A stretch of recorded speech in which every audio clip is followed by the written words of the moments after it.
Hello everybody, welcome to the ABCD classes platform. आज हम आप लोगों के लिए लेकर के आए हैं एक ऐसा एक्चुअल इंटरव्यू सेशन गाइस, जिसको हमारे साथी हर्ष ने फेस किया और उन्हें एसआईबीएम नागपुर क्रैक कर लिया है। तो बिना समय गवाए हम लोग बात करते हैं हर्ष से और यह जानते हैं कि उनसे क्या क्या क्वेश्चंस उन्होंने पूछे थे, उनसे पूछे गए थे और उन्होंने क्या क्या जवाब दिए।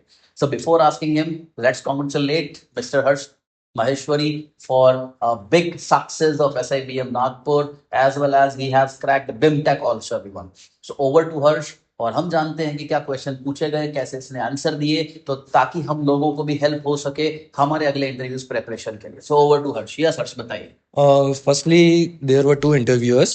They were very familiar to us, and both were very talented and they have much interest. तो हम वहाँ झूठ नहीं बोल सकते थे, जितना हमें पता था हमें उतना ही बोलना था। पहले उन्होंने मुझे मेरे बारे में पूछा, मेरे हॉबीज़ के बारे में पूछा, मेरे एजुकेशंस के बारे में पूछा कि मैंने एजुकेशन कहाँ से करी, मैं कहाँ से हूँ। फिर मैंने एनआईएसएम सर्टिफिकेशन कर रखा था, मेरा कीन इंटरेस्ट शेयर मार्केट में है। तो उनने मेरे से शेयर मार्केट्स के क्वेश्चंस पूछे, उनने मेरे हॉबीज़ के बारे में पूछे कि मैं पहले क्रिकेट और इन सब से रिलेटेड क्वेश्चंस पूछे। देन उनने फाइनेंस से रिलेटेड क्वेश्चंस पूछे मेरे से, मिनिस्ट्री से रिलेटेड क्वेश्चंस पूछे।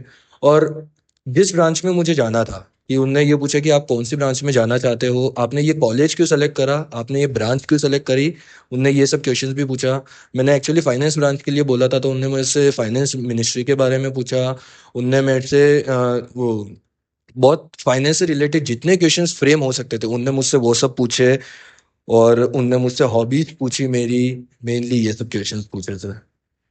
So the same questions were asked in BIMTech also. या बिमटेक में भी यही क्वेश्चंस हुए। बिमटेक में एक्चुअली मेरा इंटरनेशनल बिजनेस का ब्रांच आया था मेरे पास। तो उन्होंने इंटरनेशनल बिजनेस से रिलेटेड क्वेश्चंस पूछे कि आप कौन सी कंपनीज बाद में सोच रहे हो, आपका 2 ईयर प्लान या 4 ईयर 5 ईयर प्लान्स क्या है, आपके लॉन्ग टर्म प्लान्स क्या है, आप जॉब ही करना चाहते हो या बिजनेस में आना चाहते हो। उनने मुझसे ये सब पूछा। बेसिक क्वेश्चंस एक्सपोर्ट इम्पोर्ट से रिलेटेड पूछे कि कोई बच्चा अगर इसमें आना चाहता है आईबी में, तो उसको बेसिक नॉलेज एक नहीं है। ये सब उनने मुझसे क्वेश्चंस आस्क करे थे। तो गाइस यू कैन सी, आप लोगों को जो इंटरव्यू क्लासेस में सिखाया जाता है बिल्कुल उन्हीं से रिलेवेंट क्वेश्चंस होते हैं। आप जितना अच्छा अपना इंट्रोडक्शन प्रिपेयर करेंगे और उसमें जो हुक सेट करेंगे, मोस्ट प्रोबेबली आप लोगों को उनसे रिलेवेंट क्वेश्चंस ही पूछे जाते हैं। So always prepare your intro best. और आप जिन हुक्स को सेट करना चाहते हो उन्हें अपना फैमिली बैकग्राउंड वगैरह सबसे पहले डाल दो, ताकि आप लोगों से वो लोग क्वेश्चन उस पर ले जाएं। देखिए, याद रखिए, इंटरव्यू दिया नहीं जाता है। इंटरव्यू में क्वेश्चन हुक्स आपको सेट करने होते हैं कि इंटरव्यूअर बाध्य हो जाए, फोर्स्ड हो जाए कि आपसे वो चीजें पूछे। लेकिन आप लोगों की सराउंडिंग में जितनी चीजें उन सब पर भी नॉलेज आपको रखना बहुत जरूरी है। So thank you so much Harsh to join us and to give such beautiful information. See you in the next session, everybody. Thank you so much. Hope this session is going to be very helpful for you. Thank you.